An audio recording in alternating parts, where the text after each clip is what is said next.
In sections 2.4 and 2.5, we will talk about the transformations of sine and cosine, part 1, which means there's part 2. The general sine wave equations are as follows. Y equals to A times sine B times x minus c plus d, and y equals A times cosine of B times x minus c plus d, where A, B, C, and D, they affect the sine and cosine functions in different ways. Now, the period P of a sine wave is given by P equals to 2 pi over B. Notice that B is this coefficient here.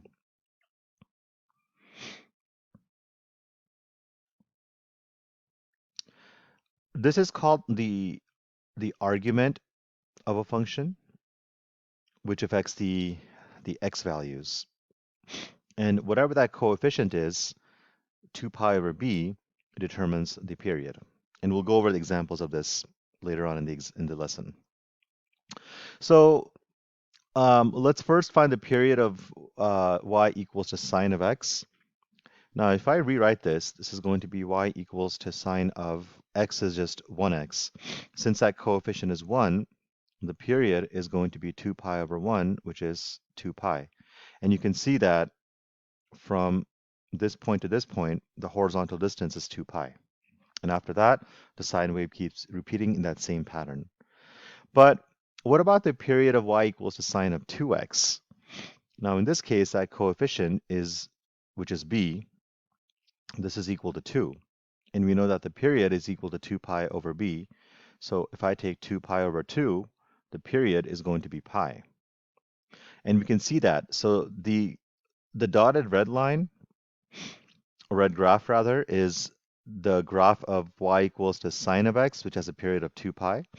But then y equals to sine of 2x has a period of pi. That horizontal distance from this point to this point is pi. And after that, the pattern repeats. Okay, let's take a look at cosine. Find the period of y equals cos x. So once again, I'm going to rewrite this as y equals to cosine of 1x.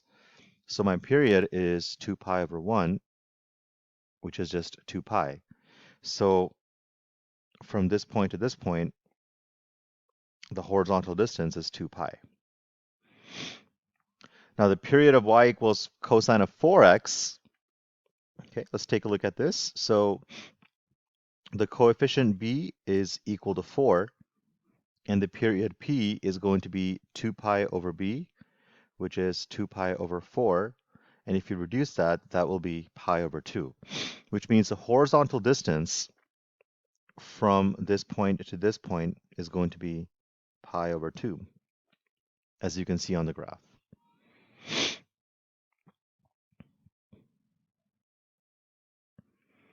Now, the amplitude of a sine wave is the absolute value of half the distance between the maximum and the minimum y values. All right, what does that mean? So let's take the lowest y value. Let's take the highest y value. And the amplitude is half the distance between those two values. So let's say that this value was equal to 0. This value was equal to 8. Then the distance between those two values is going to be 8 minus 0, which is going to be 8. And notice we're taking the absolute value. The amplitude is going to be that distance divided by 2, which is 4. And the midline, this represents half the distance between the maximum and the minimum. Now, in general sine wave equations, the amplitude is the absolute value of a. The amplitude, it's going to stretch the function vertically.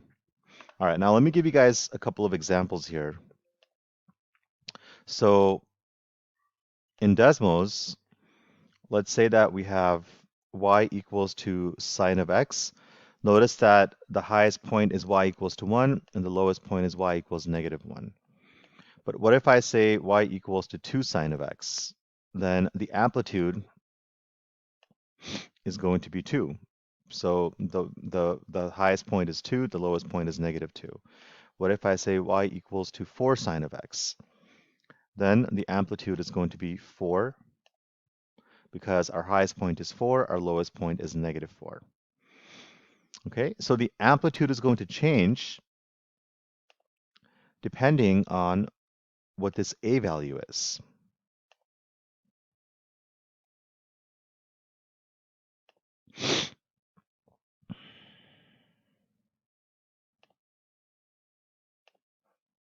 Okay, so the A value, it changes the height of this function. So it says find the amplitude and the period of each of the following. So the amplitude, well, you can think of it two ways. You can think of it as a distance between the midline and the highest or lowest point. So the amplitude here is going to be 4. The other way you could do it is you can say the lowest point is -4, the highest point is +4. So the distance between those 2 points is going to be 4 minus -4, okay, which is going to be 8. Oops.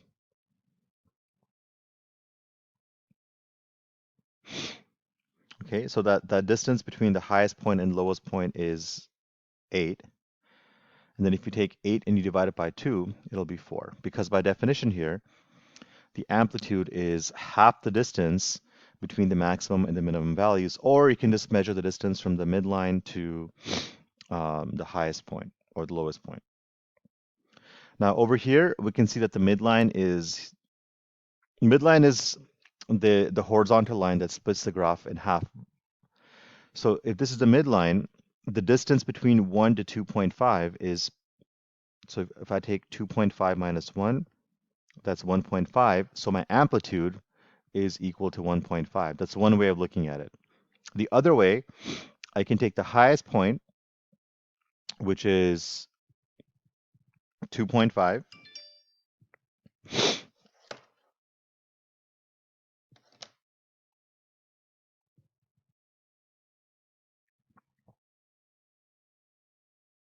Sorry about that.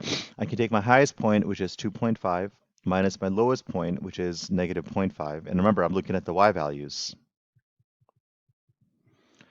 And if I take 2.5 plus 0.5, that gives me 3. And if I take that distance between the highest and lowest points divided by 2, I still get 1.5. So either way, my amplitude is going to be 1.5, either way you look at it. Now in this equation here, the amplitude is always the A value, so the amplitude here is 10. The amplitude here, even though the A value is negative 10, remember the amplitude is the absolute value of A. So the absolute value of negative 10 is still going to be 10. Okay? And then over here, this is our midline. And then from the midline to the highest point, that distance is 2. So my amplitude is going to be 2. Okay, so now we talked about amplitude, which stretches the function. Here's an example. Based on the graph above, determine the amplitude, the midline, and the period of the function. So let's start with the amplitude. My lowest y value is 0, and my highest y value is 4. If I look at the midline is the horizontal line that splits the graph in half. So any way you look at it, the distance between the midline and the highest point, or half the distance between the lowest and the highest point, is going to be 2. So the amplitude will be 2. Now the period, let's take from point to point. So if I take this point here and I take this point here, I have to think about what is that distance. Now to find the distance between any 2 points, you take the higher point minus the lower point. So I have 3 pi over 2 minus negative pi over 2. That gives me the distance between the 2 points. So the 2 negatives turn into a positive, so this is going to be 3 pi over 2 plus pi over 2. 3 pi plus pi is 4 pi over 2, which is going to be 2 pi. So my period is going to be 2 pi. Another way to think about it is from negative pi over 2 to pi over 2, that's pi. From pi over 2 to 3 pi over 2, that's another pi. But again, I think this way is going to be easier. So to find the period, take any 2 corresponding points and just subtract them to get that distance. That's going to be the period. Now the midline is this line right here. Remember that all horizontal lines, every single horizontal line has an equation of y equals to a, where A is the y value of any given point on that line. So the midline is going to be y equals to 2.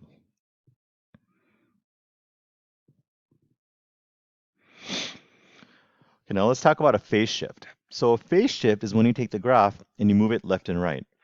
That's what a phase shift is. Okay, once again, a phase shift, it moves the graph left and right. Now, this is kind of counterintuitive. So in the general sine wave equations, the phase shift is c units to the right if we have an x minus c. Okay, so whether it's sine or cosine, if we have x minus c, if we take the x value and you subtract something from it, then it's going to be c units to the right. The phase shift is c units to the left if we have x plus c. So x plus c moves the graph to the left, and x minus c moves the graph to the right. Right, not light, right. Now the vertical shift is the number of units the graph is moved up or down, and that's just given by d. So whatever this d value is, this is going to be your vertical shift. So we learned about the amplitude, which stretches the graph vertically. We talked about the phase shift, which moves it to the left if it's x minus c, moves it to the right if it's x plus c. And then the vertical shift, which just moves the graph up and down. So here's an example. Compare the graph of y equals to sine of x and the graph of y equals to sine of x minus pi. So for sine of x, notice that this point here is 0, 0. But then for sine of x minus pi, anytime you have x minus some number, this is going to be a shift to the right. So this is going to be shift pi units to the right.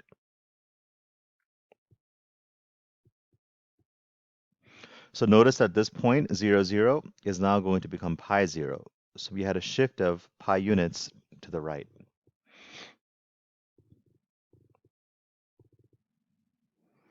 All right, so here we're going to identify the period, the amplitude, and the phase shift. So the period is going to be the coefficient of this parentheses here, which is just 1. Oops, I'm sorry. Let's erase that. Okay, so my period is going to be 2 pi over 1, which is just 2 pi. My amplitude is going to be the absolute value of A, that's absolute value of -4, which is just positive 4.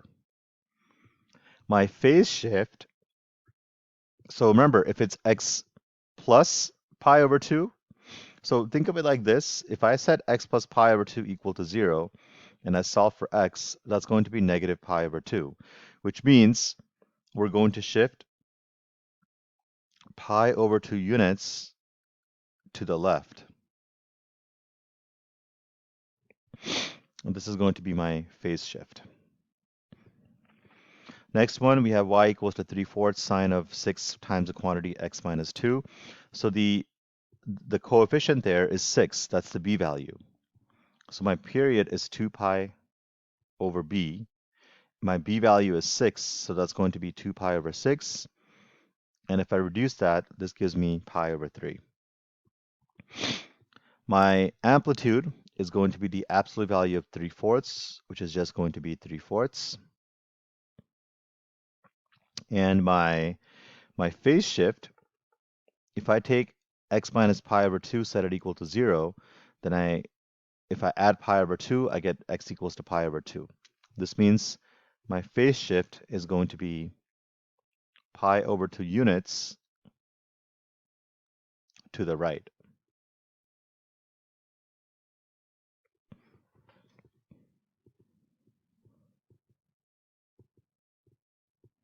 Okay?